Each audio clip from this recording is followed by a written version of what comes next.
Eto na mga boss, last 2 minutes na para dito sa bakbakan ng Indiana Fever versus New York Liberty. So yun mga bossing, naka-match winner tayo para dito sa Indiana Fever.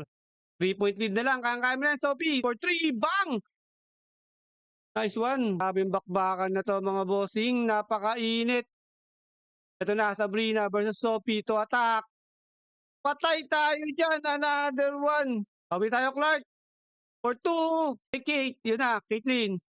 For 3, pasok mo. Baldog. Pasok mo, pasok mo.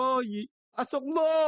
True, sinablay mo pa. Kabado ka 20. Nang wala ka man lang pinasok kahit isa. Sumunod sa kanya si Leonie Beach with 20 points. 3 of 5 mula sa 3-point line. 5 rebounds, 5 assists, 1 steal. Para naman sa Indiana Fever. Mga boss, bawi na lang tayo next game para dito sa Indiana Fever.